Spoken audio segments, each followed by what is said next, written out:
de desigualdad, es la región más volátil del mundo. Me tocó hacer mi tesis de doctorado sobre eso.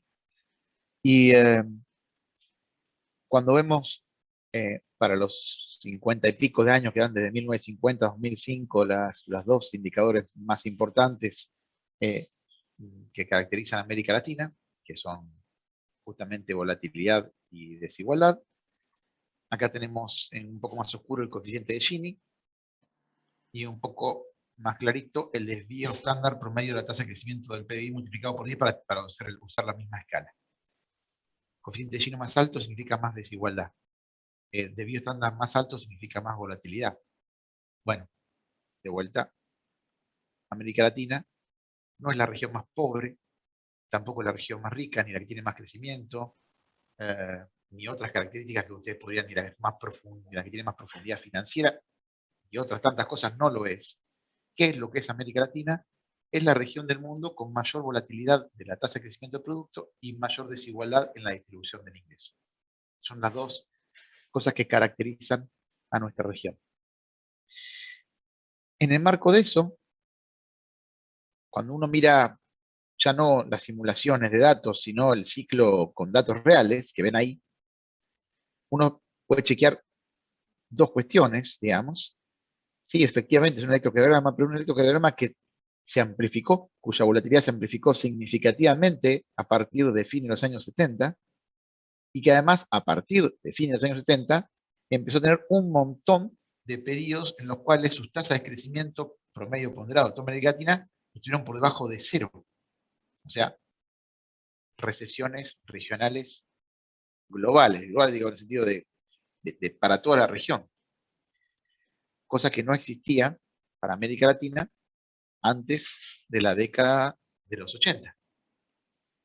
Esto es bastante impresionante. Nótese que a partir de la década del 70, 80, fines de 70, comienzo de los 80, tenemos 1, 2, 3, 4, 5, 6, 7, digamos, datos donde toda América Latina en su conjunto tuvo tasas de crecimiento negativas. Antes, ni uno solo. Todos estos datos pueden subir, pueden bajar, pueden ser muy volátiles, pero todos están por encima del cero. Después de los 80, a principios, después de los fines de los 70, no solamente aumentó mucho más la volatilidad, nótese que este rango de fluctuaciones es mucho más amplio que este, sino que además hay un montón de eventos de crisis recesivas. ¿Qué pasó ahí?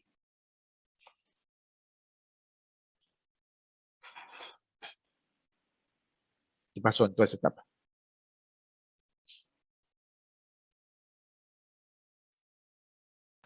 Ahí en los 90 no había sido el efecto tequila. Esto es en el fin de los 70. Ah, perdón. En los Comienzo de los 70 80. todo de las dictaduras todas regionales que hubo en todos los países. Eso sin duda. ¿Y qué hicieron? Y sobre todo abrieron el sector financiero y se preocuparon por la industria. Exactamente. Apertura comercial y financiera no solamente destrozó la industria, que siempre lo repetimos que charlamos, sino que generó sobre todo esto en toda América Latina.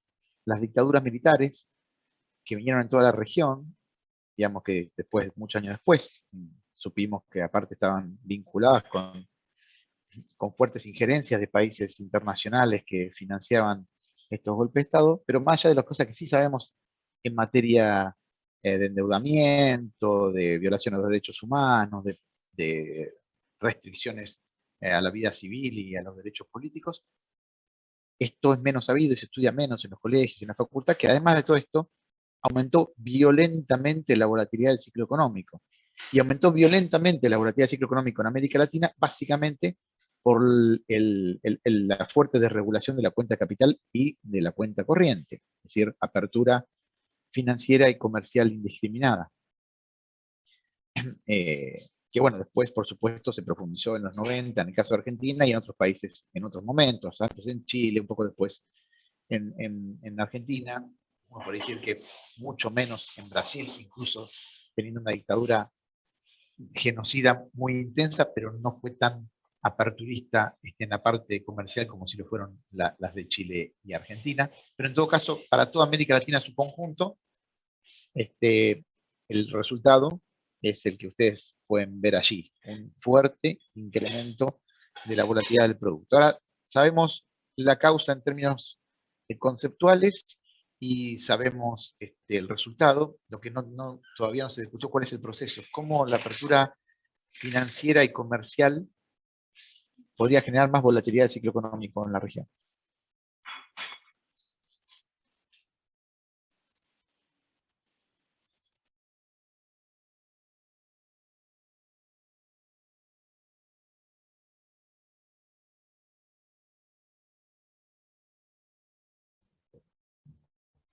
Por las Puede ser. devaluaciones, profe. Por la apertura comercial, la balanza de pagos y eso. Pero explícame el proceso.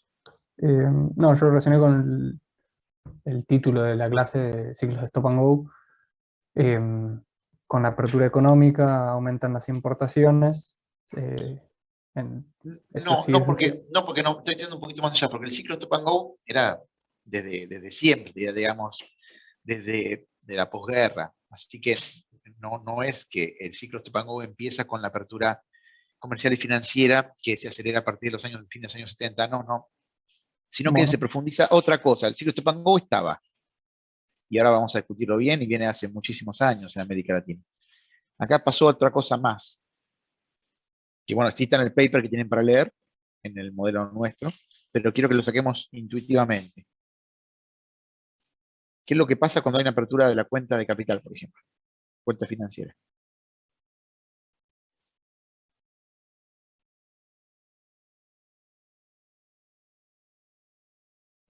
Fuga de capitales. Digamos, está muy bien como para empezar la discusión. De pronto empieza a ser más fácil fugar capitales.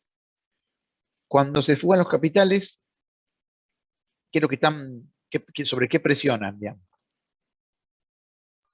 Sobre el tipo de cambio. Exactamente. La presión sobre el tipo de cambio genera rápidamente que cualquier proceso que ya ahora vamos a describir en detalle del ciclo Stop and Go, que hace la cuenta corriente también sobre el tipo de cambio, se vea intensificado por la cuenta capital, que en muchos periodos históricos van en el mismo sentido. En general, cuando tenemos déficit en cuenta corriente, lo que suele haber también son corridas cambiarias de fuga de capitales que intentan que, sumando la demanda de divisa por la cuenta capital que ellos mismos están generando, más el déficit en cuenta corriente que se observa en la cuenta corriente, tengan la posibilidad de que el Banco Central no pueda con sus reservas afrontar esa demanda y tengan que generar profecías autocumplidas de fuertes aumentos del tipo de cambio que le dejen muchas ganancias a los actores que están haciendo la corrida.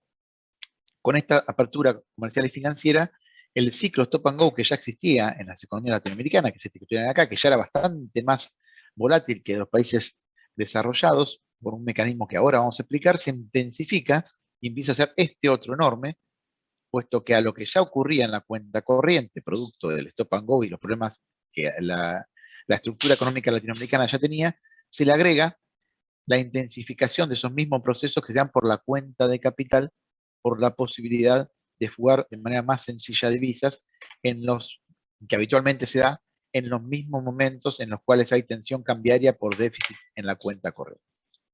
Este es un gran tema, porque la otra pregunta que viene después, y bueno, ¿pero cuál es el problema que haya volatilidad? Pues bien, sabemos que la estructura económica latinoamericana te genera ciclos stop and go que te hace un poco más volátil que los países del primer mundo. Y además sabemos que la apertura financiera que se logró un poco a sangre y fuego gracias a la dictadura militar en América Latina, le dieron la posibilidad que la cuenta capital profundizase esos fenómenos y hubiese más volatilidad de esos ciclos stop and go. Ok, ¿y cuál es el problema?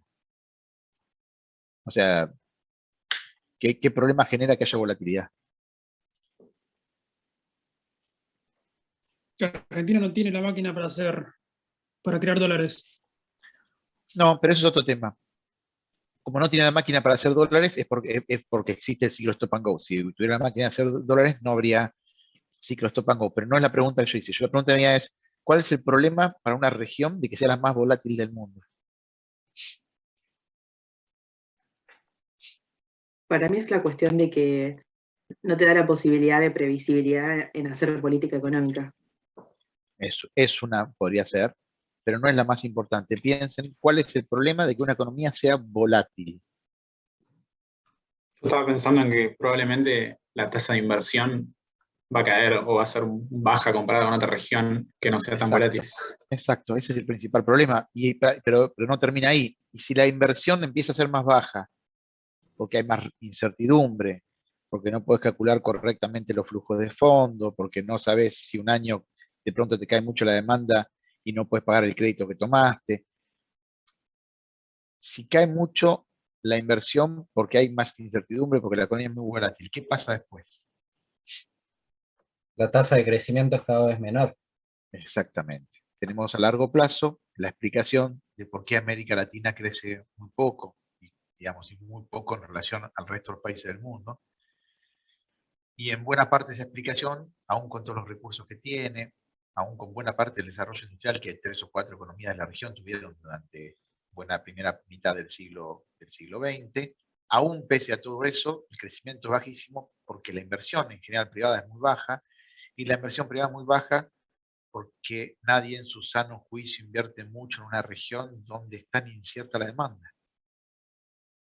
y donde tienen tantos eventos de crisis recesivas en toda la región en su conjunto. El problema que ya tenía América Latina hasta la década del 80, es una región muy volátil, explotó a partir de la liberalización financiera que promovieron las dictaduras militares, y hoy no es que es muy volátil, es la más volátil del mundo. Entonces tenemos tasa de inversión en muchos años parecido a África, con el triple o el cuádruple de los recursos, tanto humanos como naturales. Y bueno, ¿por qué? Esta es básicamente la explicación. Pero no termina allí la historia. ¿Qué otra cosa genera la volatilidad? Que es central. O sea, el bienestar de una población, ¿de qué depende? Ya lo van a ver más adelante en economía espacial, creo, algunos indicadores de bienestar. Pero intuitivamente, ¿de qué depende el bienestar de una población? ¿De qué dos grandes variables dependen? Vamos a hacer más fácil la pregunta. Una de las variables es el crecimiento económico, porque a mayor crecimiento, mayor riqueza, y eso obviamente impacta sobre el bienestar. ¿Y la otra variable cuál es? La distribución del ingreso puede ser. Perfecto. Es la distribución del ingreso, porque una economía puede crecer mucho, tener un PBI per cápita altísimo, pero si 4 personas de esa economía se llevan toda la riqueza, ese país en su conjunto no va a tener mucho bienestar. Entonces la combinación del PBI per cápita, que depende del crecimiento, digamos, y la distribución del ingreso, es lo que determina el nivel de bienestar de los países. De hecho, un premio Nobel como Amartya Sen hizo a partir de esos dos indicadores un indicador sintético del bienestar de cualquier país, que es la multiplicación del PIB per cápita por 1 menos el coeficiente de Gini, que es el índice de desigualdad, ¿no? Más igualdad y más PIB per cápita, más bienestar. Entonces, un país busca bienestar, tiene que crecer más, tiene que distribuir de la manera más equitativa. Por supuesto que después hay interacciones entre estas variables que hacen más complejo el análisis. Pero ya vimos que la volatilidad te reduce la tasa de crecimiento a largo plazo, porque te reduce la acumulación de capital, porque te genera incertidumbre y por lo tanto menos deseo de invertir. ¿Qué relación creen ustedes que tiene la volatilidad con la desigualdad?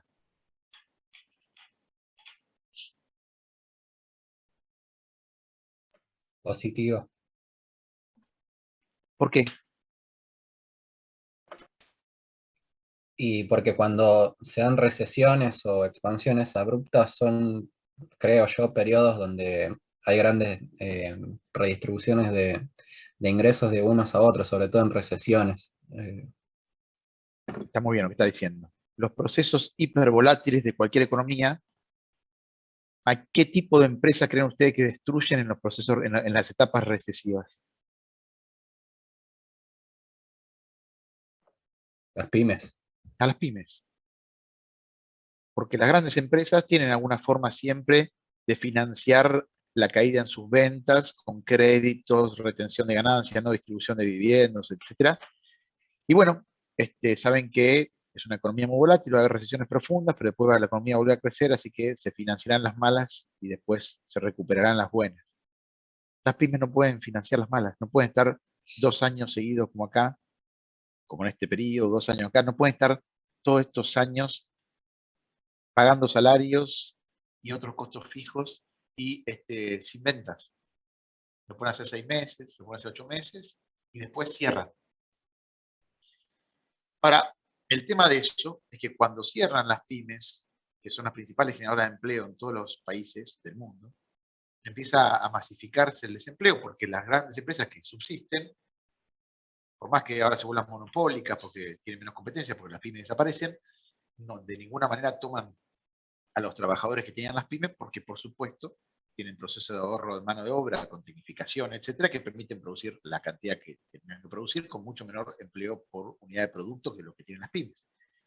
Y además obtienen posiciones crecientemente monopólicas porque se le va desapareciendo la competencia.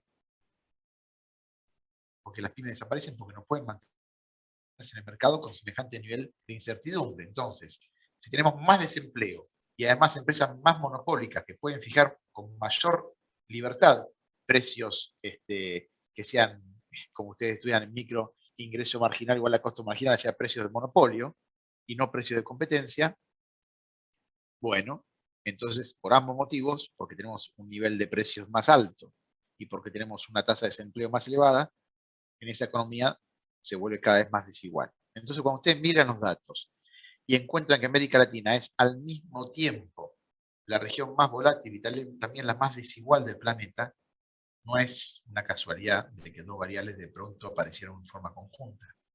Es que porque es la región más volátil del planeta, entre otros motivos, ¿no? Pero porque es la región más volátil del planeta, los procesos de desigualdad preexistentes, que ya había muchos por la distribución de la tierra de manera desigual y por otros tantos factores estructurales que América Latina conlleva, se ven intensificados y va aumentando cada vez más la desigualdad de la región, que ya era, de vuelta repito, una de las más altas del mundo, ahora es la más alta. Bueno, esta región tiene, más allá de cierta recuperación que hubo por la vuelta al poder de gobiernos, digamos, de centro-izquierda entre 2003 y 2013-14, pero más allá de esta recuperación, que después veremos con datos más nuevos, que es de carácter cíclico, América Latina tiene desde la década del 60 una caída tendencial en la participación de los salarios en el producto. Una caída tendencial en la participación de los salarios en el producto. ¿Producto de qué? De lo que acabamos de discutir. Y por el contrario, una reducción significativa del déficit que podía tener en cuenta corriente. América Latina tiene históricamente déficit en cuenta corriente. ¿Por qué? Porque tiene superávit de balanza comercial, pero tiene déficit en cuenta corriente. A ver, que alguien me diga por qué América Latina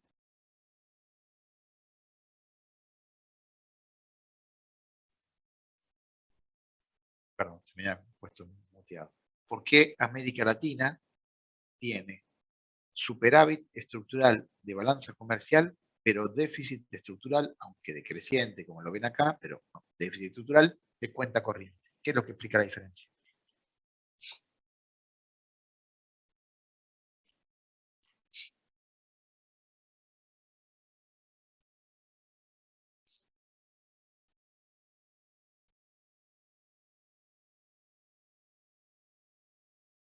¿Alguien se anima? La remuneración neta a factores del exterior.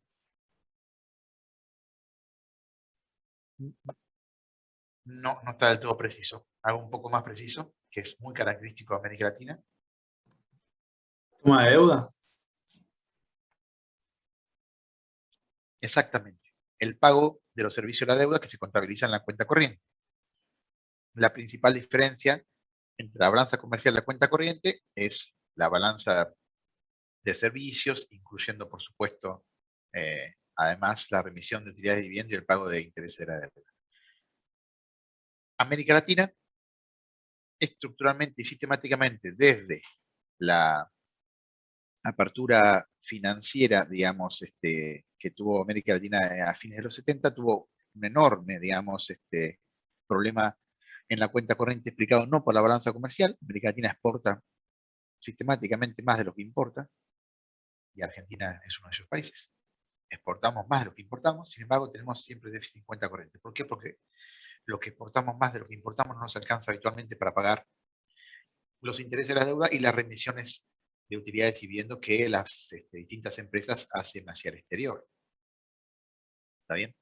bajo la forma de remisión de dividendos. Después, por supuesto, también tenemos la fuga de capitales o la formación de activos externos, como se llama, en la cuenta capital, que además complementan este fenómeno vaciando las reservas de casi todos los países de la región. Todos estos factores tienen como punto de partida inicial, digamos, además de los factores políticos que tienen que ver con esta locura bastante generalizada en América Latina de haber permitido de manera tan abrupta la liberalización de la cuenta capital, pero más allá de ese fenómeno político impulsado por los países que avalaron las dictaduras en toda América Latina y que las financiaron, por supuesto, más allá de eso está la cuestión estructural que da origen al ciclo y a la volatilidad que también había de fondo, que también genera esta idea de cuando ganamos plata en un ambiente muy incierto, el empresario tiene ganas de parte de ese dinero seguramente depositarlo en inversiones en países con menos volatilidad para que sus retornos no sean tan inciertos. Entonces, en el fondo, más allá de la cuestión política que la acabamos de mencionar, que pasó en la dictadura militar, aparte de matar gente y endeudar a todos los países, bueno, la liberación de la cuenta de capital fue un gran problema para la región. Y además de ello, digamos, intensificó este fenómeno que vamos a discutir hoy, que es el proceso cíclico stop and go de América Latina. Entonces, ahí tienen un poco la explicación sencilla. Ustedes lo van a ver después explicado un poco más completo, pero también más complejo en el texto de Brown y Joy. Pero la idea es, ¿qué es un ciclo stop and go? ¿Qué tiene de distinto de los otros ciclos que vimos en clase? Ahí está la explicación, pero recordemos lo que vimos anteriormente.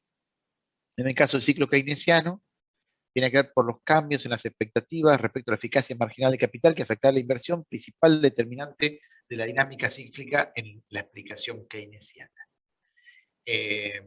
Después, qué sé yo, habíamos visto el caso, o lo van a ver, el caso neoclásico tradicional, donde bueno, el ciclo económico, sobre todo en los modelos tipo RBC, están explicados por shocks de productividad de la oferta que no desaparecen inmediatamente y generan ciclos producto de rigideces que existen en la economía, en particular en la dinámica salarial, y por lo tanto no puede haber los shocks de productividad no pueden, digamos, contrarrestarse rápidamente por efecto precio y entonces generan efectos reales sobre el ciclo económico. Después vimos el caso de Goodwin, donde en verdad el ciclo en un modelo tipo presa-predador, en verdad la explicación tenía que ver con la relación en una economía de tipo profit-led entre el nivel de empleo y la participación de los beneficios en el producto o de los salarios en el producto, y cómo los salarios eran predadores del nivel de empleo, porque la economía era de tipo profit-led. Y dijimos que la verdad que nada de eso pareciera ser muy relevante para explicar el ciclo en los países como los nuestros. Porque el ciclo en los países como los nuestros, al igual que la tasa de crecimiento a largo plazo, depende principalmente de cuestiones de carácter externo que pasan en la cuenta corriente y o en la cuenta de capital. Entonces, el modelo estructuralista de ciclo económico conocido como Stop and Go es el que ustedes están viendo ahora en pantalla. Empecemos con una fase de Go, digamos, en vez de Stop. Hay una política expansiva, generalmente con un gobierno que viene a redistribuir los ingresos, producto de la enorme desigualdad que suele haber en la región, y una política expansiva, redistributiva, impulsa el crecimiento, y acá está el tema, esto genera enormes tensiones cambiarias, el crecimiento sostenido, porque empiezan a aumentar fuertemente las importaciones. Llega un punto en el cual ese aumento de las importaciones hace perder reservas, el Banco Central no puede defender más el tipo de cambio al que están interactuando los agentes en la economía, porque si no se queda sin reservas, y tiene que devaluar. O sea, dejar de intervenir en el mercado libre de cambios y que, como la demanda es mayor que la oferta, que el tipo de cambio comience a subir.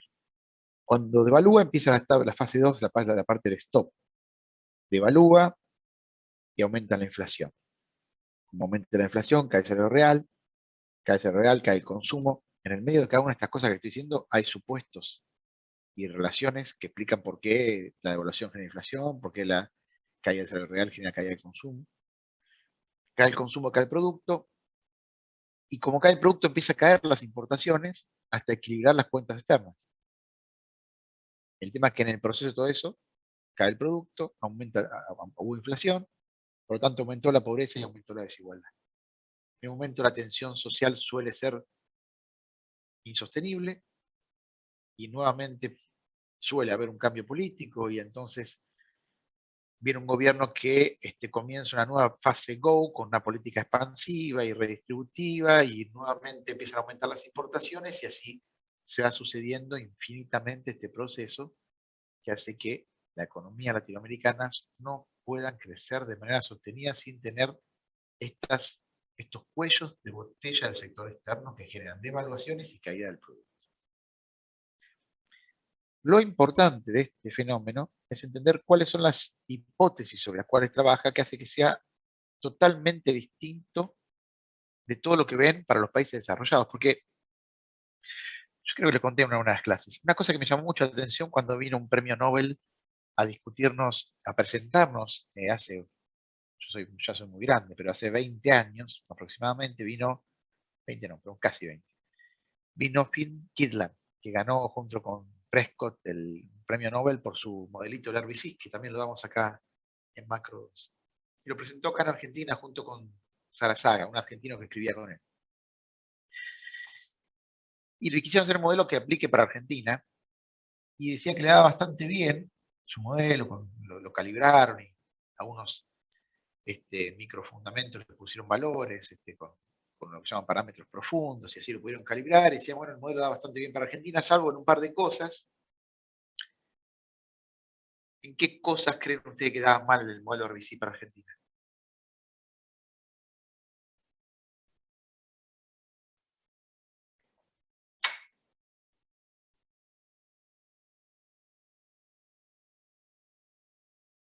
¿No se animan a tirar una idea? Bueno, una pista es que estamos dando la clase de esto. En lo que daba mal el modelo RBC era que en el ciclo que ellos generaban, el producto y la cuenta corriente eran procíclicos. Es decir, cuando aumentaba el producto, aumentaba la cuenta corriente.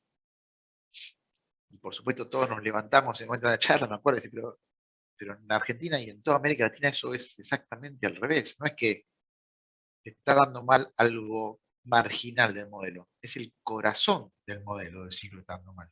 Porque el ciclo económico en América Latina, este ciclo económico que vamos a discutir, es el que los datos validan, sistemáticamente da una correlación muy fuerte y muy negativa del producto y la cuenta corriente.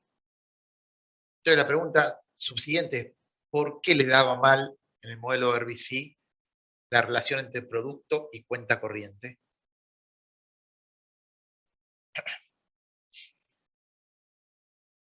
Estaba planteado para los países desarrollados.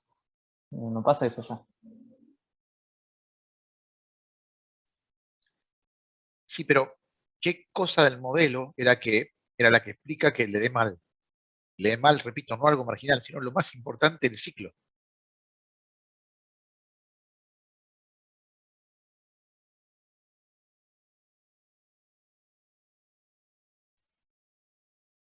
¿Cómo es el ciclo RBC?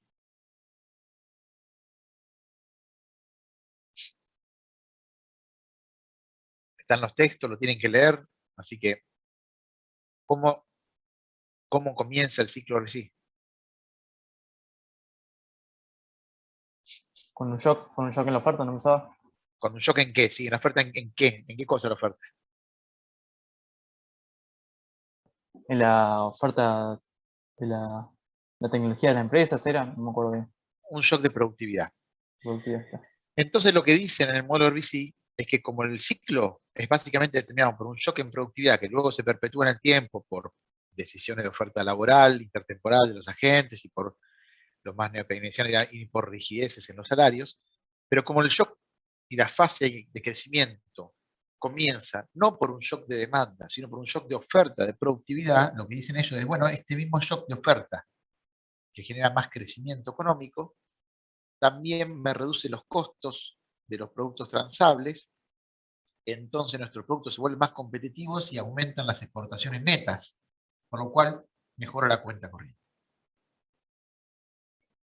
Como suponen que el ciclo económico está determinado por shocks de oferta, de carácter aleatorio, la productividad, que luego se perpetúa en el tiempo por estas decisiones intertemporales que les acabo de decir, les da que el ciclo económico tiene una correlación positiva entre producto y cuenta corriente, que es exactamente al revés de lo que sucede en América Latina. ¿Y por qué exactamente al revés de lo real? Porque está mal el supuesto de que el ciclo económico sea principalmente determinado por shocks de oferta. El ciclo económico en América Latina es principalmente determinado por shocks de demanda y por restricciones de divisas cuando las importaciones suben demasiado. Pero entonces, como lo que guía el ciclo económico en América Latina son shocks de demanda y no shocks de oferta, obviamente como la demanda es absorción interna y la absorción interna aumenta más las importaciones que las exportaciones, la relación entre crecimiento de producto y cuenta corriente tiene que ser negativa, no positiva. Tendría que ser positiva si lo que predominase en la explicación del ciclo económico latinoamericano fuesen los shocks de oferta. Pero, dado que encontramos claramente que la correlación es negativa, se infiere entonces que lo que predomina para la explicación del ciclo económico en América Latina son los shocks de demanda agregada. ¿Está bien? Así que bueno, es un caso maravilloso para entender por qué está muy lindo explicar las teorías de los países del primer mundo en las universidades latinoamericanas, pero a modo de ejemplo, porque después tenemos que ir con nuestras teorías, porque suelen ser bastante malas para explicar lo que pasa en nuestros países.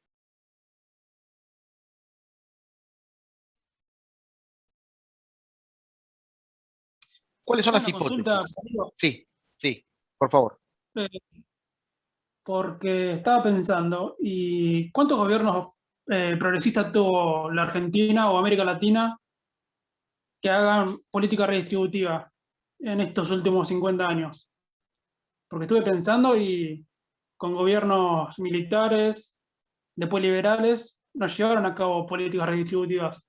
¿Explica No, igual el modelo de sí, esto? sí, por supuesto que sí, porque lo que hace la fase expansiva no solamente son políticas redistributivas, sino también políticas expansivas. Una cosa que es llamativo en el tema de las dictaduras militares en América Latina, salvo la chilena, que tiene una peculiaridad, todo el resto fueron violentamente expansivas en el gasto público. Ustedes recuerdan a Argentina, Cachatore, que era bueno, ustedes no habían nacido, muchos de ustedes, pero sí lo han leído. Y una buena parte enorme de la expansión de la obra pública, sobre todo en Capital Federal, en Coronado Bonaerense, en hacer autopistas y rutas, y en ese momento se hablaba del chiste de que no había que dormirse, porque si no, a la mañana uno se despertaba con una autopista encima, y en el medio de eso sí tiraron un montón de casas y reasignaron barrios y echaron gente, es porque a los efectos de mantener el descontento popular que había por la restricción de los derechos civiles y políticos que toda dictadura genera, bueno, los dictadores latinoamericanos hicieron políticas fiscales bastante expansivas. Esa es la parte que no fueron liberales, no cuidaron el déficit fiscal, no cuidaron mantener las cuentas en orden, y de hecho ustedes saben muy bien que el periodo de mayor crecimiento de la historia de la deuda externa en América Latina es con las dictaduras. Las dictaduras mataban gente, se hacían los liberales en la liberalización de la cuenta capital, porque los países del primer mundo lo habían pagado para eso, pero a los efectos de mantenerse en el tiempo, lo que hacían era tener déficit fiscal, mucha obra pública y un endeudamiento descomunal. Los militares son los que endeudan a América Latina. La primera ola de endeudamiento es con las dictaduras militares. Entonces, ¿para qué? Para hacer política fiscal expansiva. ¿Para qué? Para mantener cierto nivel de empleo que no genere mayor descontento al que ya generaba el hecho de que mataban gente y prohibían cosas. Entonces, en ese contexto, esa política expansiva que hacía las dictaduras militares, bueno, tenían el mismo fenómeno en materia de incremento de las importaciones que que con una política redistributiva. Por supuesto que cuando viene una dictadura hace política fiscal expansiva, cuando viene un gobierno progresista suele hacer políticas redistributivas, además de la política fiscal expansiva. Pero ahora vamos a discutir algunos puntos para que se entienda cómo además algunos de estos problemas estructurales que dan lugar a que cuando crezca el producto, crezcan tanto las importaciones, se agudizaron durante la dictadura militar. El ciclo stop and go depende de que pasen estas 4 cosas. Primero, que haya una estructura productiva desequilibrada. Esto quiere decir un sector primario competitivo, como la minería, petróleo, el agro, etc. Y un sector industrial rezagado, que para producir demanda muchas divisas, porque por ejemplo no produce en el país las máquinas que necesitan para producir los bienes finales, y muchos de los insumos. Y que además, por esos motivos, como de importar todo eso, no tiene el nivel de competitividad que tienen otras empresas del mismo sector a nivel internacional, al menos al tipo de cambio que fija la oferta de divisas del sector competitivo. ¿Eso qué genera? Bajas elasticidad de precios de la demanda, en el caso, por ejemplo, de las exportaciones, y una elevadísima elasticidad de ingreso a las INCO. Esto quiero que lo discutamos porque es la parte central de esto. La estructura productiva desequilibrada de América Latina genera baja elasticidad de precio y alta elasticidad de ingreso. Baja elasticidad de precio de la CEP, ¿no? Y alta elasticidad de ingreso de las INCO. Que alguien me explique eso.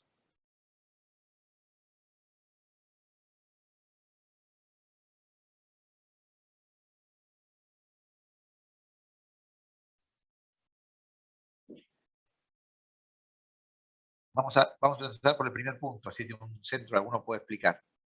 ¿Por qué una baja elasticidad de precio de la CESPO implica que tengo que subir mucho el tipo de cambio para que me suba un poquito la CESPO? Porque por más que yo suba un poco digamos, la competitividad, devaluando un poco, cuando hay estructura productiva desequilibrada, no tengo mucho efecto sobre las exportaciones. Las DEVA no me generan muchas más exportaciones en volumen.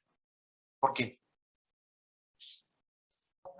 Puede ser porque tarda en ajustarse la cantidad, porque, o sea, es como productos, o sea, son productos primarios que dependen del cultivo, o sea, me imagino, no sé, pero no se modifican de un día para el otro, como que tardan, creo que dicen como que tarda un año como que en ajustarse.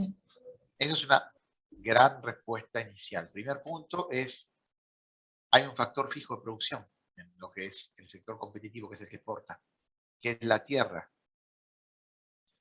Entonces, por más que aumente la rentabilidad, porque aumenta el tipo de cambio y o el precio internacional del producto en cuestión, que aumente las cantidades, algo que haya un salto tecnológico, como lo fue la siembra directa con la soja transgénica a partir de mediados de los 90, si no es por un cambio tecnológico de esas características, es muy difícil que por un efecto precio aumente mucho las cantidades exportadas, dado que la tierra es fija.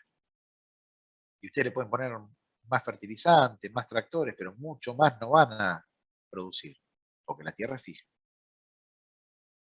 ¿Por qué, si no hubiese estructura productiva desequilibrada, la elasticidad de precio podría ser más baja, más alta, perdón, que una devaluación sí generase más expo? Como no sé, como en China, que utilizó durante tantos años un tipo de cambio depreciado para exportar más. Porque podrías exportar, perdón, perdón, No, no, que capaz aumentas el empleo y aumenta el producto. No, Bueno, no. sí, Te volvemos más competitivo internacionalmente. No, hago de vuelta la pregunta. ¿Por qué si no hubiese una estructura productiva desequilibrada, o sea, estuviese más equilibrada, sí sería más alta la elasticidad de precio de las exportaciones? porque se me ocurre que quizás podrías exportar otros productos que no sean necesariamente productos primarios, podrías exportar algo industrial también. Exacto, esa es la respuesta. Porque como podrías exportar productos industriales, los productos industriales, cuando son más competitivos y hay más demanda, porque el precio es el mismo internacional, pero los costos, como se devaluó, son más bajos, puede bajar un poco el precio, le aumenta la demanda y sí puede exportar más, porque si usted con una fábrica producen 10, ponen en otra fábrica y producen 20. No hay un factor fijo de producción en la industria, ¿se entiende?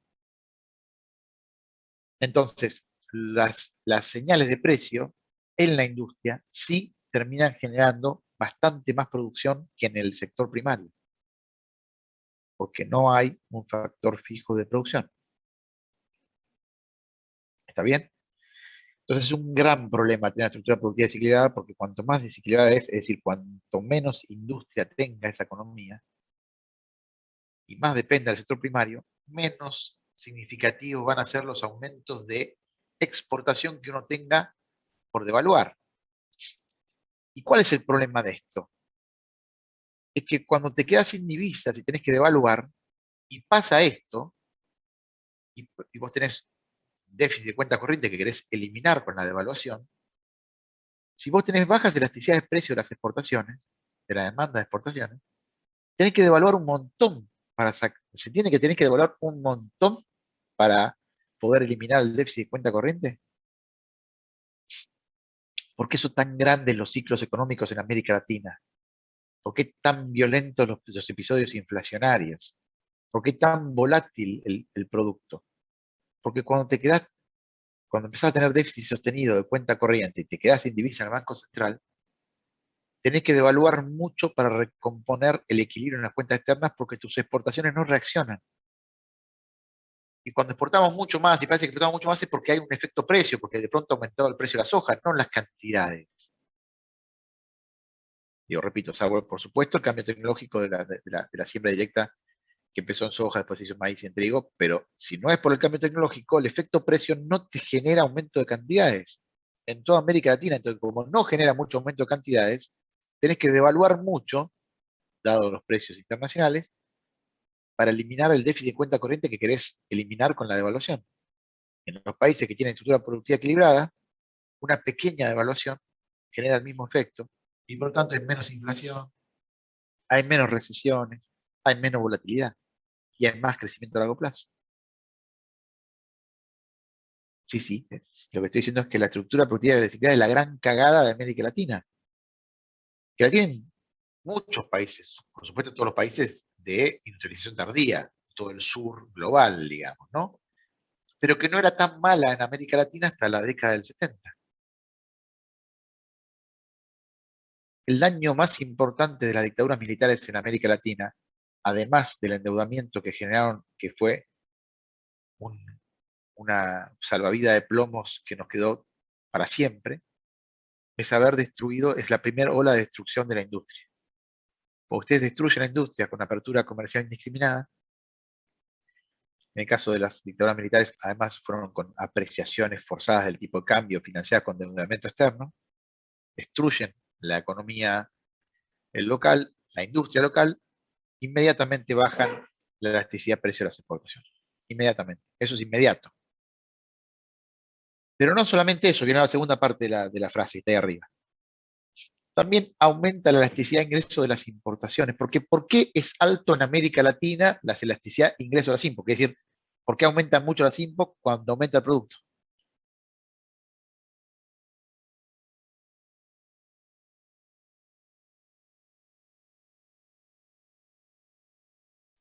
Porque ¿Alguno se le ocurre? empezamos a comprar cosas que no fabricamos acá, cosas tecnológicas, celulares, computadoras. Está más o menos. Hacémelo con la explicación de por qué la estructura productiva desequilibrada me aumenta la elasticidad de ingreso de las importaciones.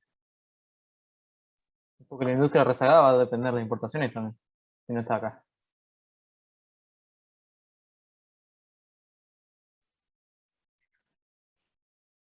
El sector industrial rezagado es rezagado justamente porque no produce los bienes de capital que necesita para producir.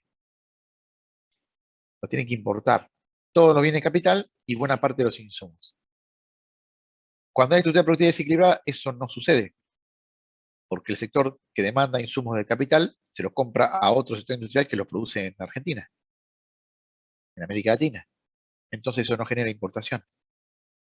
Ahora, como eso no sucede, y sí genera importaciones, cada vez que queremos crecer rápidamente, explotan las importaciones, como está pasando ahora en Argentina. Ahora, ¿cuál es el problema? Con la dictadura militar, con el gobierno de Menem y con el gobierno de Macri, con esos tres gobiernos, lo que pasó es que la apertura comercial que se genera por eliminar barreras arancelarias para arancelarias, apreciar mucho tipo de cambio o directamente bajar aranceles, con esas medidas lo que hacen es destruyen buena parte de la industria, que alguna de estas cosas hacían. Deja de estar el sector industrial, esos productos tienen que importarse. Y tienen que importarse y por tanto aumenta la elasticidad de ingreso de las importaciones. Y uno diría, no hay problema, porque en verdad justamente yo creo en el libre comercio, como van a escuchar a muchos profesores en esta facultad y también otros economistas de afuera, y no hay ningún problema, porque bueno, tenemos que importar un montón de cosas en las que no éramos eficientes, pero vamos a ser con eso súper competitivos para exportar un montón de cosas en las que sí somos. Nosotros exportamos productos primarios, en eso somos competitivos. No aumenta, no van a explotar nunca las exportaciones porque hay un factor fijo de producción, ¿se entiende? Cuando le dicen eso, le dicen, no, el ejemplo que tiene David Ricardo, en el cual fíjese que usted produce un bushel de trigo y también la posibilidad de tener vinos, entonces a usted le conviene mejor, eso se lo dieron a introducción a economía, se lo dieron macro, es mentira. Porque tiene un montón de supuestos que no se cumple. El más importante es que si vos sos competitivo, o te dicen que sos competitivo solamente en productos cuya oferta no se puede expandir porque tienes un factor fijo limitante, ¿dónde está la idea de que porque hagas política de libre comercio para importar cosas más baratas que supuestamente te bajan los costos y te permiten ser más competitivo en el resto de las cosas que puedes exportar, si el resto no va a crecer mucho, no te genera ningún beneficio? Pero claro, de eso se habla poco en las currículas tradicionales de nuestras carreras de economía. Lo que sí es que más allá de que a uno le guste decir una cosa u otra, la única verdad es la realidad, y la realidad es bastante concreta en este punto. Ustedes calculan econométricamente la elasticidad de ingreso de las importaciones y van a ver que no para de crecer desde la década del 70, bajó un poco entre 2002 y 2011, y después se estabilizó y después volvió a subir. Hoy está en el nivel más alto casi de la historia, la elasticidad de ingreso de las importaciones. ¿Y eso qué es lo que genera? Y cuando uno quiere crecer una cierta cantidad de puntos para aumentar el empleo, bajar la pobreza, etc., hoy más que nunca las importaciones crecen mucho más rápido. Y por tanto empiezas a perder reservas mucho más rápido y tienes un límite de crecimiento mucho más bajo. A menos, por supuesto, que tus exportaciones crezcan mucho más. Pero eso es más difícil, porque tienes que ir a sectores que hoy no están exportando y que no tienen esa competitividad y que por lo tanto no se benefician de tener importaciones más baratas, y en los sectores primarios, que son los tradicionales, no están pudiendo en Argentina hace muchas décadas tener el dinamismo que sí tienen lamentablemente las importaciones, cada vez que crecen. ¿Está bien? Entonces, ¿cuál es el tema? Si cuando devaluamos no van a crecer las EXPO, pero sí tenemos este déficit de cuenta corriente que nos está llevando a devaluar, ¿cómo se restablece el equilibrio? Bueno, ahí está el punto 2. El equilibrio en América Latina, cuando tenés déficit en cuenta corriente, no se restablece porque aumenten las EXPO, sino que principalmente porque se reducen las IMPO cuando devaluás. ¿Y por qué se reducen las IMPO cuando devaluás? Es porque aumenta la devaluación, te genera un fuerte aumento de precios. Y los precios te hacen caer los salarios reales. Y como los trabajadores tienen mayor propensión a consumo que los capitalistas, que los empresarios, la caída en los salarios reales te hace reducir el consumo, lo cual te hace reducir la absorción, y eso te hace bajar las importaciones. Porque cuando consumís menos de todo, incluido de productos externos. Entonces la pregunta acá es, ¿por qué una devaluación genera en América Latina tanta inflación en general? Pasó en Brasil, pasó en Bolivia, pasó en Argentina, pasó en Chile. En Argentina más veces, por supuesto. Pero ¿por qué toda América Latina históricamente siempre hubo muchos episodios donde la DEVA generaba mucho efecto inflacionario? ¿Por qué?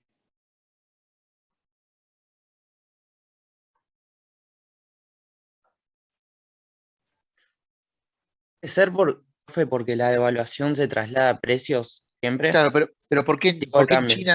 ¿por qué en China, que devaluó tantas veces en los últimos 20 años, se acuerdan que Estados Unidos se enojaba un montón de veces con China porque decía que hace una guerra comercial, devaluando permanentemente su moneda para tener un tipo de cambio competitivo, y que eso perjudica la competitividad del resto del mundo? ¿Por qué en China no había inflación, por supuesto? Pero ¿por qué no aumentaba tanto con una política tan agresiva en materia cambiaria? Puede ser Perdón, puede ser porque tenga mucho peso en la canasta argentina, todo lo que tiene que ver con alimentos, y a la Argentina ser productor de alimentos, la devaluación lo que primero impacta es en el precio de los alimentos. No, esa no es una buena explicación porque todos los países, los pobres consumen alimentos y si no los producís es peor porque lo tenés que importar y ahí están recontra dolarizados. Así que una devaluación tenía que aumentarte el precio de los alimentos. No es eso, es otra cosa.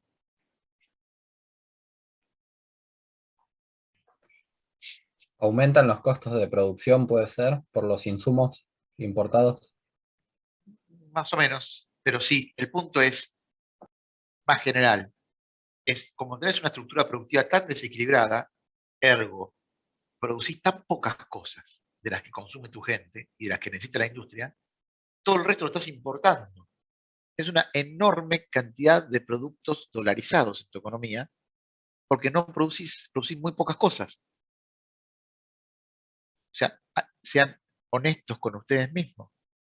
Piensen un poquito en cada cosa que ahora tienen alrededor de su mesa, donde están, o en su cama, están tirados escuchando la clase. Miren a su alrededor y sean honestos con ustedes. Piensen cuántas cosas de las que están viendo se producen acá. Y eso ahora es muy patente. Hace 40 años no era así. Hace 40 años sus papás miraban a su alrededor y veían muchas más cosas que se producían acá. Ahora no. Y todas esas cosas están dolarizadas. Entonces ustedes evalúan y no producen muchas cosas, y muchas de esas cosas participan también sensiblemente en la canasta de consumo de ustedes, obviamente van a aumentar. De forma más sencilla, fíjense lo que pasa en Mercado Libre con cualquier producto que a ustedes les guste, cuando hay un cambio, ni siquiera le digo en el tipo de cambio oficial, cuando cambia un poco el blue. Fíjense lo que pasa en el precio de esos productos de Mercado Libre. Tiene un traslado casi 1 a 1. Porque no producimos. Entonces el problema es que la estructura productiva desequilibrada te genera que no produzcas un montón de bienes industriales, que lo vas a tener que importar y que otros países con la estructura productiva equilibrada sí lo producen, y por lo tanto no tienen el mismo traslado a precios. Porque en los países, digamos, con estructura productiva equilibrada, esos productos de producción local solamente, por supuesto, le aumentará el precio por lo que le aumenten los costos que tengan dolarizados, siempre que no sea un bien que se exporte masivamente, y por lo tanto no es la misma relación de traslado que un bien que tenemos que importar y por lo tanto tenemos que pagarlo en dólares completo y cuando aumenta el tipo de cambio aumenta completamente el precio del bien. La estructura productiva desequilibrada genera más dependencia de productos externos y por lo tanto más fragilidad de los precios ante las devaluaciones, pass-through más elevados. Por eso las devaluaciones en nuestros países generan tanto más impacto inflacionario y por eso cada tanto tienen que Venezuela es el país con más inflación del mundo ahora, o Argentina es el cuarto, en algún momento Brasil fue el primero, en otro momento más antes fue Bolivia el primero, y antes del golpe de Estado también le pasó a Chile, es el primero. O sea, en distintos momentos históricos, algún país latinoamericano siempre fue uno de los primeros países en inflación en el mundo. Todos, ¿eh? Venezuela, Brasil, Argentina, Bolivia, Chile, todos. ¿Por qué? Bueno, por estas cosas. Porque las crisis eran agudas, porque hay que devaluar mucho, porque no responden las exportaciones y si tenemos una economía muy pendiente de las impos, y además porque por distintos motivos crecientemente la poca industria que había se fue, digamos, regalando, destruyendo, y entonces esos efectos que mencionamos se volvían más agudos, porque buena parte de la producción, del consumo, digamos, de nuestra gente es en productos importados, directa o indirectamente. El tercer punto, entonces, es la gran diferencia de propensiones marginales a consumir entre trabajadores y capitalistas, porque, bueno, uno podría decir, bueno, también aumentan los precios por la DEVA, y eso hace caer los salarios reales, y hay una redistribución de trabajadores y capitalistas, ok, pero ¿por qué tiene que caer el consumo?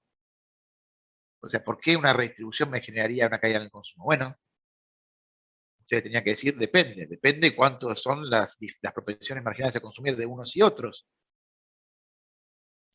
Porque si no son tan diferentes, no tendría que tener un efecto significativo. Y ahí viene el otro tema. Cuando hay estructuras productivas equilibradas, como hay menos volatilidad y hay menos entonces desigualdad, no hay tanta diferencia de propensiones a consumir entre trabajadores y capitalistas. Pero cuando hay mucha desigualdad, y lamentablemente para nosotros, América Latina es la región más desigual del planeta, cuando hay mucha desigualdad, hay mucha diferencia en propensiones a consumir entre trabajadores y capitalistas. Cuanto más pobre sos, te consumís todo tu ingreso, cuanto más rico sos, consumís menos, y entonces cuando hay mucha desigualdad en el ingreso medio entre ricos y pobres, bueno, son mucho más grandes las diferencias en las propensiones a consumir de ricos y pobres. Ergo, una redistribución de ingresos de pobres hacia ricos genera un cambio significativo en la propensión a consumir promedio de la economía. Y entonces por eso en América Latina los procesos inflacionarios generan tan impacto tan negativo en el consumo y en la absorción interna. ¿Se entiende? Si no hubiese tanta desigualdad, no hubiese tantos efectos, no sería tan recesivo el impacto de la devaluación. ¿Se dan cuenta todos los problemas cómo se van acumulando? Y por eso son tan violentos los ciclos en América Latina. Porque como no tenés mucha elasticidad de precio de la CESPO, tenés que devaluar mucho para que vía IMPO, vía caída de las IMPO, se equilibre el sector externo. Pero eso, ojo, porque ¿cómo se hace? Y a través de un proceso inflacionario. Devaluás y aumentan mucho los precios. ¿Por qué aumentan mucho los precios en América Latina? Aumentan mucho los precios porque está la economía muy dolarizada, porque producimos pocas cosas y importamos mucho. Entonces aumentan mucho los precios por la deuda que tenés que hacer, que salta porque tus CESPO no responden. Y cuando aumentan mucho los precios, como la economía latinoamericana, históricamente, por tener mucha volatilidad, generó, y otros motivos estructurales que ya mencionamos, generó mucha y creciente desigualdad, esa inflación que te genera la deuda te hace caer un montón el consumo, porque como hay mucha desigualdad, hay mucha diferencia en las propensiones a consumir. Y la redistribución te genera mucha caída en la propensión media a consumir de la economía y por tanto mucha recesión. A contrario, Census, lo que plantea Kidland y su gente respecto al modelo RBC. Y luego, como las demandas, la demanda agregada en América Latina no es como dice el modelo de Goodwin, que dice que es profit-led, todo lo contrario, hay un montón de libros y papers que demuestran que América Latina en su conjunto es wage-led. Entonces, como vimos en el punto 3, que la D va a generar inflación, que me genera una redistribución, que dada la diferencia de proporción a consumir, me hacía caer el consumo en la economía. Luego, como la economía es wage-led, al caer la participación de los trabajadores en el producto, también me hace caer el producto. Y por eso encontramos esta parte, digamos, para arriba, de que cuando llega la DEVA, acá, devaluación, empieza la parte de la caída en el producto. ¿Por qué cae el producto? Por todas estas 4 cosas que le acabamos de decir. ¿Está bien? Profe, ¿te puedo hacer una pregunta? Por supuesto. ¿Por qué es buena idea entonces, si estás teniendo problemas con las exportaciones, meter retenciones a tu sector más productivo? Yo creo que, a ver, la explicación es interesante. Vos pusiste retenciones como un mal menor ante una cosa que había antes las dictaduras militares, ¿no? Antes que hubiera la Revolución Libertadora, que le pusieron ese nombre, pero es gracioso, que fue la dictadura que hace el primer golpe a Perón. No había necesidad de retenciones porque había la Junta Nacional de Carne, la Junta Nacional de Granos y el comercio exterior, que hoy está en manos de 5 o 6 empresas multinacionales, está en manos del Estado, pero regulado, como en otros países también estaba, en Australia, en otros países del mundo que también fueron muy exitosos con ese esquema. Vino la Revolución Libertadora, eliminó, digamos, privatizó el comercio exterior y fue los primeros que impusieron las retenciones, ¿no? Que no las puso el peronismo, ni el kirchnerismo, ni macrismo, sino que lo puso, valga la redundancia, a una dictadura militar que le hizo un golpe de Estado a un gobierno democrático. Con el esquema anterior era mucho mejor.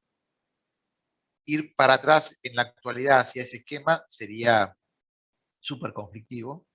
Capaz que con el desfalco y el choreo que hizo Vicentín, capaz que se podría haber andado ese camino, pero me parece que en estos tiempos conflictivos, lejos de ir para ese lado, una parte de la sociedad importante pareciera querer ir hacia el otro. Pero si tu pregunta es por qué se hizo eso, como un mal menor, para poder disociar precios internacionales de precios internos, que antes se hacía con la Junta Nacional de Grano y la Junta Nacional de Carne, que luego la dictadura militar se empezó a hacer con retenciones. No para tener un incentivo más o un incentivo menos a exportar, sino que para que cuando aumenten los precios internacionales, el precio, ese precio internacional no golpee a la canasta de consumo de los productores de estos bienes alimenticios en la misma manera que aumentan los precios internacionales. Una desacople entre unos y otros.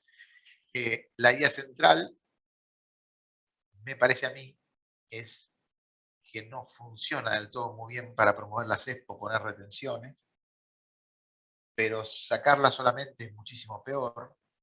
Por eso yo estuve pensando y proponiendo, por supuesto, lo van a ver ahora si se termina aprobando la ley de promoción de inversiones hidrocarburíferas, que justamente para que aumenten las exportaciones de gas natural, de petróleo, de derivados, petroquímica, es que uno puede ir a un esquema de reducir las retenciones, los derechos de exportación o eliminarlos, siempre y cuando haya entonces otro mecanismo de desacople de los precios internacionales de los precios externos. Y bueno, y esto es solo a modo para discutir, porque si no tenemos mucho tiempo, no tenemos hoy mucho tiempo para eso, es el otro mecanismo que a mí se me ocurrió y que me parece razonable, es trabajar sobre el concepto de producción incremental. Y decirle, bueno, sobre la producción, una cierta producción X, ustedes van a tener un desacople establecido, un esquema interno, y no van a ganar mucha plata sobre eso, porque no se puede ganar plata a costa del hambre de nuestro pueblo. Pero sí queremos que exporten más, así que ustedes exportan más que esto, que realmente no lo necesita nuestra gente, porque ya con esto estamos cubiertos con lo anterior. Para todo el resto, o tienen muchas menos retenciones, o no tienen nada, y además tienen otros beneficios adicionales. Segmentar la producción en la que se requiere para el abastecimiento interno y la que es excedente o superior a ese nivel. La que es superior a ese nivel, a mi entender, está muy bien que se bajen o se eliminen las retenciones, porque total, que ganen mucha plata con un precio muy alto en ese segmento no nos importa mucho, porque no va a pegarle al precio interno. Siempre y cuando haya un mecanismo de desacople de precios internacionales y locales a nivel interno. Que bueno, que lo va a tener ese esquema que se está proponiendo. Si ustedes solamente sacan las retenciones, como ustedes bien lo saben, el precio interno es igual al precio internacional por el tipo de cambio por uno menos la retención. Así que si haces solamente eso, te aumenta el precio de la carne, te aumenta el precio del aceite, te aumenta el precio de la nafta, y tenemos una inflación que no va a ser del 50, sino que va a ser del 80 o del 90%. Nadie quiere eso en su sano juicio, y nadie estaría dispuesto a promover exportaciones a cambio del hambre de la gente.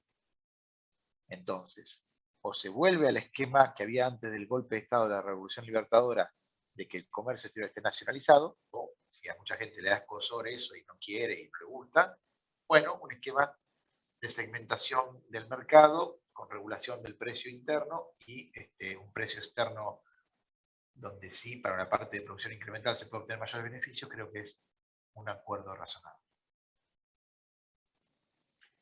Bueno, espero haber respondido la pregunta que me hiciste. ¿Cómo funciona esto? Entonces, es como yo le estuve diciendo en extenso recién en lo que charlamos, pero de manera más resumida y más esquemática es en este flujograma que ustedes ven aquí. Los tres grandes supuestos son que hay una estructura productiva desequilibrada, que hay mucha desigualdad en la distribución de ingresos y que el Producto Bruto Interno, la demanda agregada, es de tipo wage-led. Estos tres supuestos hacen que genere todo esto que es. La estructura productiva desequilibrada, baja la elasticidad de precio de la CESPO y elevada la elasticidad de ingresos de la SIMPO, ya dijimos eso. Eso genera la necesidad de grandes devaluaciones para ajustar los equilibrios externos y una fuerte redistribución regresiva del ingreso. Y la desigualdad extrema lo que genera son grandes diferencias en las propensiones a consumir de trabajadores y capitalistas, ricos y pobres, y estas dos cosas en su conjunto te generan que la redistribución de ingresos tenga efectos reales y negativos, digamos, la DEVA, sobre el consumo por las diferencias en las propensiones que están acá. Y bueno, este resultado, más la hipótesis que la demanda es wage-led, hace que esa redistribución de ingresos termine haciendo caer fuertemente el Producto Bruto Interno. Entonces, la tensión de que el crecimiento económico me generó fuertes importaciones, porque hay una estructura productiva desequilibrada, y eso me genera la necesidad recurrente cada X cantidad de años, 5 o 6, de fuertes devaluaciones, termina con todas estas hipótesis dándole que el producto va a caer. El producto, o sea que el costo de equilibrar las cuentas externas en América Latina siempre es que el producto tiene que caer, lo cual es realmente un desafío enorme, porque lo que está diciendo es que si vos querés que crecer, a mediano plazo vas a caer. Pero lo que está diciendo que no vas a crecer. ¿Se entiende el punto? La estructura productiva desequilibrada y la desigualdad de nuestra región nos está diciendo que si querés crecer, terminás por no crecer. Vas a crecer 2, 3 años, 4. A la larga vas a devaluar y te vas a volver al punto que estabas antes. Es muy frustrante, pero la explicación es clara. Y no es un problema de que venga un gobierno y otro y se tire la pelota de la expresada herencia. Y la verdad que no. El problema es de carácter estructural que por supuesto se fue agravando por ciertas decisiones que fueron las que charlamos. Las decisiones más graves al respecto son las de endeudamiento y destrucción de la industria. Cada gobierno que viene y endeuda o destruye la industria no solamente intensifica este proceso, sino que hace que cada vez el ciclo se vaya reproduciendo pero a un nivel más bajo de crecimiento, porque tenemos una elasticidad de ingreso a las importaciones cada vez más alta y una necesidad de tener superávit en cuenta corriente más alta para pagar la deuda, que significa un consumo más bajo, porque ya dijimos que las expos no van a subir mucho, así que la única forma de obtener las divisas que requiere América Latina para pagar más deuda cuando hay fuertes procesos de endeudamiento irresponsable, es que en mediano plazo su consumo sea menor. Para que así las importaciones son menores y eso libera las divisas para pagar la deuda. Una locura total. No está muy bien que se haya prohibido el endeudamiento sin pasar por el Congreso. Para mí tenía que ser incluso más grosera la restricción. Tendría que haberse aprobado, digamos, con mayoría especial y que la mayoría especial determine que sea muy complicado cambiar eso y que nadie más pueda endeudarse de manera tan ingenua, hipotecando el futuro de muchas generaciones. Pero lo loco es que no se haga lo mismo con la destrucción de la industria. Es tan nocivo, peor. Porque la deuda externa, bueno, uno puede reestructurarla, puede pagar un poco menos, pero y de alguna forma incluso hasta puede hacerse el loco, no quiero pagar y ver las consecuencias. Pero la destrucción de la industria es irreversible. No puedes crear de la noche a la mañana industria por un decreto, una resolución, una ley. Y sin embargo, la apertura comercial no está penada y no está restringida y un gobierno puede venir y abrir la economía, volver a destrozar la industria y nadie le prohíbe eso. Como si hemos prohibido el endeudamiento. Me llama poderosamente la atención eso. Bueno, estamos ya cerrando la hora. Igual lo importante es explicar el ciclo de la mejor manera. ¿Qué tienen el resto de la presentación? Bueno, el resto de la presentación tienen una explicación que había hecho Rami, que yo la estuve modificando un poco, sobre el paper de Díaz Alejandro, que es esto que les acabo de decir, oralmente, de cómo digamos, el proceso de ajuste, de evaluatorio, que genera la fase expansiva del ciclo stop and go, te genera una caída en el producto. Bueno, en el paper de Díaz Alejandro lo explica un poco mejor y sobre todo le pone la matemática. Pero eso se lo dejo para que lo vean ustedes y lo vean en la práctica. La parte es muy sencilla, la verdad.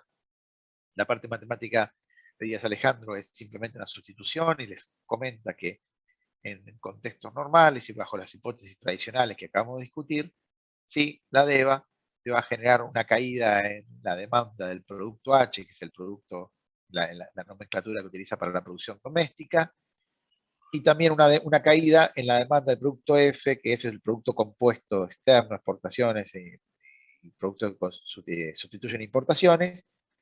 Por lo tanto, si hay menos demanda del producto externo, quiere decir que hay una mejoría en la cuenta corriente. Es decir, la devaluación, obviamente, genera el equilibrio de las cuentas externas, reduciendo las importaciones, pero a costa de lo que dice la ecuación 2, que es a costa de una caída en la demanda y por tanto después en la producción de los bienes domésticos. Pero eso después lo van a ver, es bastante sencillo. Prefiero utilizar los minutos que me quedan para la parte más compleja.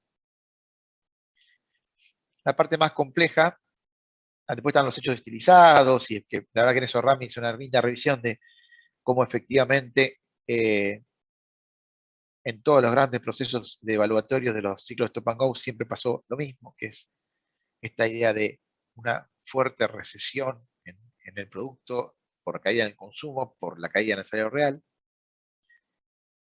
Pero repito, prefiero explicarle la parte más compleja, que es la formalización, no de la explicación de por qué una DEVA es recesiva, que eso está Díaz Alejandro y eso es más sencillo, sino por qué no había papers que explicaran el ciclo Stop and Go formalmente. Ustedes ven que Brown y Joy lo explica muy bien, pero lo explica oralmente, o sea, literalmente.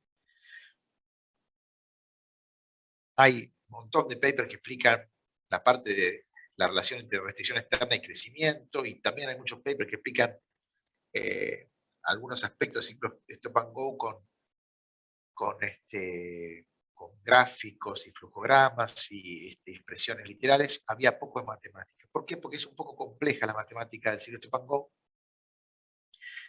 Requiere, como en el caso de Goodwin, de ecuaciones diferenciales. Lo que hicimos es, en un paper que nos acaban de publicar, tomamos el modelo de Goodwin y la metodología del modelo de Goodwin de empresa Predador y le cambiamos casi todas las ecuaciones relevantes. ¿Para qué le cambiamos? Para que sea consecuente con la realidad de la economía latinoamericana y no con la de un país que emite su moneda que reserva valor y una economía cerrada, porque no era el caso de las economías latinoamericanas.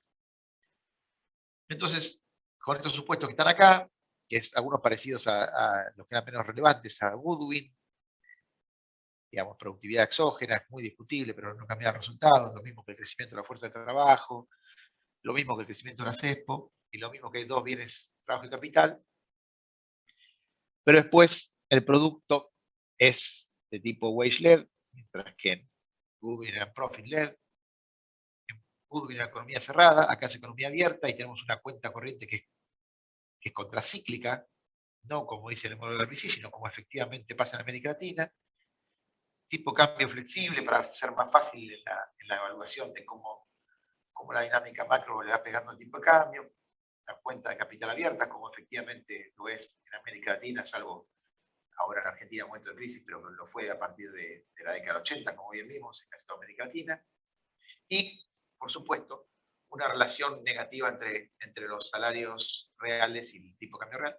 Las evaluaciones suelen ser depresivas a los salarios reales, como bien lo acabamos de escribir. Y después, por supuesto, que la norma financiera, que es la tasa de interés que demandan los capitales internacionales, tiene un efecto negativo sobre los salarios reales y la cuenta corriente, por supuesto. Bueno, tenemos las ecuaciones, y eso después lo van a ver en la práctica. Las ecuaciones dicen esto que está acá, digamos. Pero lo interesante es que, por sustitución, esas ecuaciones llegamos a las leyes de movimiento y los valores de estado estacionario, igual la misma metodología que en Goodwin, nada más que ahora la presa y el predador son dos variables distintas. El predador vuelve a ser la participación de los trabajadores en el ingreso, como en el modelo de Goodwin, pero ahora no preda el crecimiento, ni mucho menos. De hecho, el modelo es wage-led, no es profit-led, sino que ahora es predadora de la cuenta corriente. Y lo ven acá. Este es el índice de cuenta corriente. Después ven arriba cómo están definidas las variables. Pero la cuenta corriente crece cuando crecen las exportaciones. Este es el I punto, ICC punto, y U punto. Cada una, como en cualquier ecuación diferencial, depende de su valor nivel. Pero además, se dice acá que la cuenta corriente sube cuando suben las exportaciones autónomas, cae cuando crecen las IMPA autónomas, cae cuando aumenta la norma financiera, porque hay fuga de capitales, y dice acá que cae cuando aumenta la participación de los trabajadores en el producto. ¿Por qué? Por lo que dice el ciclo Stop and Go. Es cuando aumenta la participación de los trabajadores en el producto, aumenta la absorción interna. Cuando aumenta la absorción interna, aumenta el consumo, aumenta el producto, aumenta las importaciones. Entonces cae la cuenta corriente. Y esto es la participación de los trabajadores en el producto.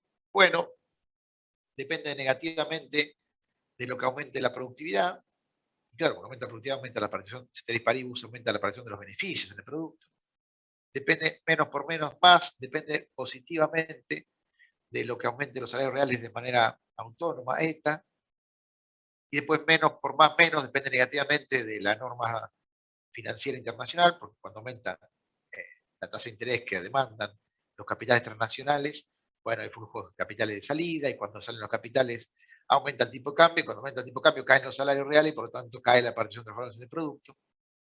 Y después depende positivamente de la cuenta corriente, porque claro, por supuesto, si aumenta la cuenta corriente hay menos tensión cambiaria, y si hay menos tensión cambiaria, bueno, hay menos devaluación, hay menos caída de los salarios reales, hay menos deterioro en la participación de los trabajadores en el producto. Estas son las dos leyes de movimiento para la cuenta corriente y para la participación de los trabajadores en el producto. Despejando estas dos ecuaciones, obteniendo el valor estacionario para el caso no trivial, vamos a ver al revés, el caso trivial es que esto se vuelve cero cuando ICC 0 y V 0, es el caso trivial, no tiene sentido económico. El caso no trivial es hacer esto igual a 0, porque lo de adentro de este corchete se hace igual a 0, y a este lo mismo, hacer que esté en estado estacionario significa que no hay movimiento, y esto se hace cuando esto es 0, y en el caso no trivial es que lo que está dentro del corchete se vuelve igual a 0. Si hacemos esas dos cosas, obtenemos estos dos valores, que son los valores de estado estacionario, de la participación de los del producto y de la cuenta corriente.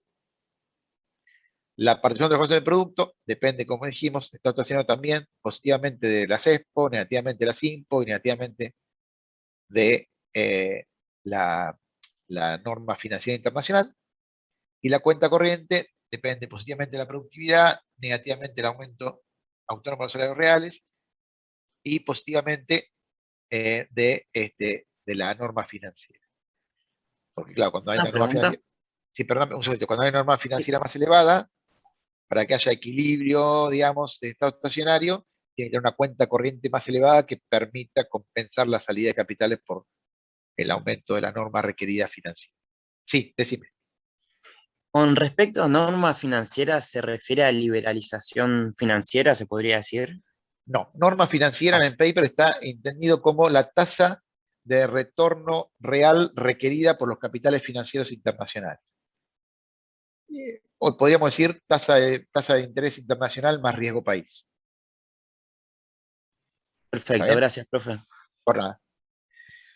Por supuesto, entonces, ¿no? Cuando hay más riesgo país, termina habiendo menos participación de trabajadores en el producto, y cuando hay más riesgo país o más tasa de interés internacional, porque le aumenta a Estados Unidos, bueno, tiene que aumentar la cuenta corriente para que la cuenta corriente compense la salida de capitales que se va a dar por la cuenta capital, porque cuando aumentan la tasa de interés internacional se fugan más capitales. Entonces, en definitiva, esas dinámicas cíclicas que vemos ahí son las que describen un proceso de stop and go. Acá tenemos justamente el diagrama de fases entre participación de trabajadores en el producto e índice en cuenta corriente. Y los ciclos son los que vemos acá. Y pasar de un ciclo al otro se puede pasar por el movimiento de cualquier variable exógena. En este caso, en el gráfico, lo que están mostrando es el paso de este ciclo a este ciclo por un aumento de la tasa de interés internacional. O sea, cuando aumenta la tasa de interés internacional, en este tipo de economías, digamos, donde los flujos financieros no están restringidos, porque suponemos, como es un caso característico de América Latina, que la cuenta de capital está bastante abierta, bueno, cuando Estados Unidos decide aumentar la tasa de interés internacional, o cuando los países latinoamericanos, por otro motivo, se le ve aumentado su riesgo país, por ejemplo, un nivel de endeudamiento muy elevado, bueno, el ciclo, que era chiquito antes de eso, se vuelve mucho más grande. Esto implica mucha más volatilidad del ciclo económico. Lo que queríamos mostrar en esto era no solamente un modelo de stop and go formalizado, sino que además de que sea formalizado permita entender eso que hemos discutido al principio de la clase, de por qué con la financiarización, es decir, con la apertura de la cuenta de capital violenta que hicieron las dictaduras en América Latina, aumentó tanto la volatilidad. Bueno, acá lo vemos, teóricamente, la volatilidad antes del aumento de la norma financiera, que se da con cualquier proceso de apertura de la cuenta capital, era alta, pero no tan grande, pero la volatilidad es mucho más grande. ¿Preguntas, chicos? Profe, ¿qué era Sí, H? Me perdí perdón. con la variable. H, ¿qué era? H mayúscula. H estaba en el paper de Díaz Alejandro. H era la demanda de bienes de producción doméstica. Listo, gracias. Y este D es el delta, la variación en la demanda de bienes de producción doméstica depende de lo que dice esta ecuación, que van a ver que termina siendo en general negativa para los países de América Latina porque es un término positivo, pero habitualmente pequeño, y un término que en general suele ser negativo porque esto es más grande que esto y es mucho más grande que este otro. ¿Está bien? Sí, profe, gracias. Hola.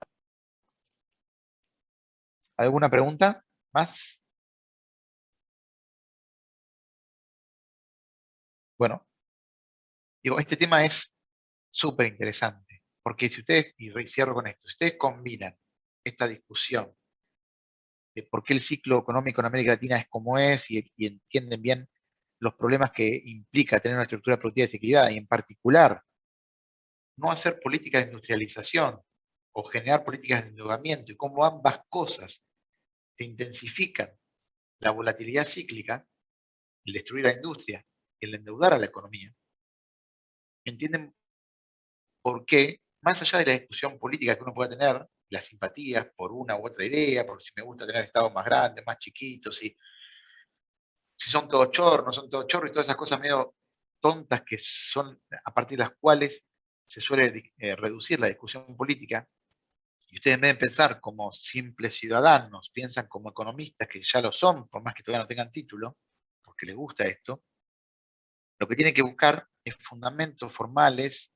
y fundamentos teóricos que le permitan profundizar esa discusión. La discusión de fondo relevante en la macroeconomía es, repito, ¿qué es lo que me hace crecer más? ¿Y qué es lo que me hace más bajar la desigualdad en la distribución de ingresos? Porque la combinación de esas dos cosas son las únicas dos cosas que determinan el bienestar de una población. Y vimos que el económico, lamentablemente, está vinculada con ambas variables, con el crecimiento económico y con la desigualdad en la distribución de ingresos. Entonces, entender qué causa la volatilidad para poder atacarlo es sumamente relevante. Y de lo que vimos para América Latina, la estructura productiva desequilibrada y la necesidad de divisas para pagar la deuda son las dos cosas que generan más problemas en la dinámica cíclica. Por lo tanto, entender los efectos del endeudamiento masivo, los efectos de la apertura que desindustrializa la economía, son muy relevantes para que puedan ver cómo se explica la dinámica de las fluctuaciones cíclicas, el crecimiento, la desigualdad y por lo tanto el bienestar en los países de nuestra región. Que tengan una muy buena noche y bueno, nos vemos en la semana y después, como le dije a los primeros que entraron, vamos a hacer seguramente mañana o pasado un formulario para que se anoten.